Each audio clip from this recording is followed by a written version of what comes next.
Hey everyone, glad you're here. I'm reading this piece about a trip I took to San Francisco. That's like all I have to say. This is the beginning of me forcing myself to provide an account of what has happened to me since I got to San Francisco that is fascinating and humorous to other people. This is the beginning of me forcing myself to write a description of what has happened to me since I got to San Francisco that is interesting and funny to people who tend to go unprotected in their thinking about desire.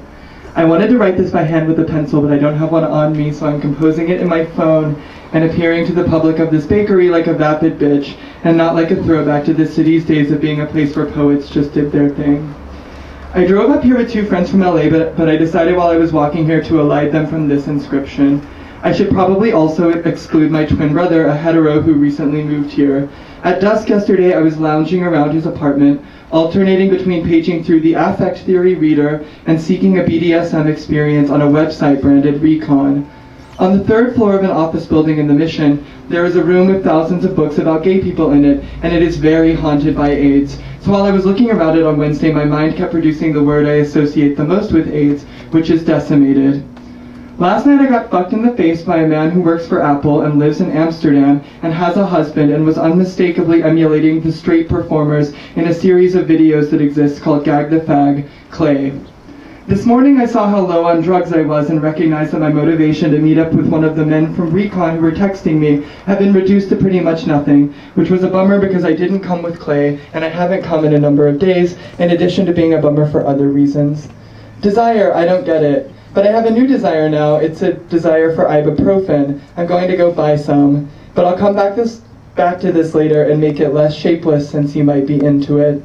It's tomorrow now, it's the vernal equinox, and I'm with Rhett, a friend from LA. As I was putting coins into a parking meter a few minutes ago, I asked Rhett to ask the internet for a coffee shop close to us, and he said he found one that a Yelp user said was another fucking fancy pants coffee shop for trust funders in the South Mission, and I told him I wanted to go to that one. It's where we are, at house. It's 2 hours later now. Rhett left and I wrote a weird poem. Here it is. You're a Wrangler. This is the don't show. They won't remember this. It's really expensive. We're the phrase always already every time she doesn't choose it. I'm a menacing but ultimately significant pimp to my pronouns. I really love these boys. What's wrong with this song? God fucking put us on shuffle. I depends on unlikely coincidences. I deep ends. People like me and him move from guy to guy dissatisfied because of the ways we were babies once, maybe. The place I woke up today was Clay's condo tower again. Despite the brightness, we assumed our power roles with knowledgeable nastiness, but it didn't result in the anal sex Clay pretended to demand because my hole felt too tight and shitty and I could conceivably have an STD. At a diner in the Tenderloin, we talked about what he sees as a tendency of people my age to regulate our emotions outwardly and involve other people in our ambivalence, and his aversion to it, and my especially burdensome version of doing it that consists of being an intense literature person. Here are some freeze frames. Him at the diner as the dispenser of clear likes, his pride undone enough to put into words some of the feelings I had evidently been summoning in him and insisting that I not pay for brunch. Him the night before with white wine, a person who sings along to Joni Mitchell before trying to reconstitute a sexual rapport with someone. Me suppressing a wince, me suppressing a moan, me eating bacon and making the mistake of telling him how gripped with longing I was for something impossible with someone in LA. Then him saying goodbye to me on Geary Street and implying that we might not see one another again, what I thought to call the frigid doctor of distances, the consequence of my blithe spillage, but whatever. Right now there are 5 books in my bag. Equals, Dialogues 2, Soap, Between Men, and Porn Archives. There is also an issue of the magazine Wired that says Sex in the Internet Age on it. This is the worst, most boring paragraph in this home so far. I meant to type poem and not home, but then I decided to keep it, and now we all know that. This is the worst, most irritating paragraph in this memoir thingy so far.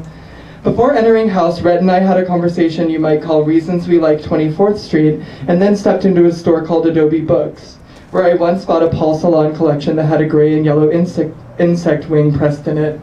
Rhett bought a tiny book depicting mice preparing for Christmas for his 44-year-old boyfriend Fernando, an alcoholic who works at a mall store specializing in Italian business suits who no longer expresses interest in having sex. Last night at Q Bar, I stage whispered this sentence. I like the way it is here, but I feel like I can't get into the individual people. Shortly after that, an alarmingly old man asked my friend Caleb if he had a nice boy pussy, and Caleb said it was a matter of epistemology, and the old man said, what, epitome? And Caleb said, no, epistemology. Later, Rhett told a sad story we all laughed at about the sheer wretchedness of a woman who had asked to use his phone on Folsom Street earlier, and the plaintive way she had said, I can't do another bus. I can see now how fucked up that must seem, but like, have you read The Affect Theory, reader? I've decided to write a book about San Francisco and make what I've put here so far the opening section, but I don't want to stop living in LA, so I guess I'll just come here sometimes and fuck with it and keep making a fetish of it in my writing, aka one bitch's craven project of enlarging her fame. It'll be femme. I'll fail to lie and I'll fail not to lie. It's 3 days later now and I'm back in LA.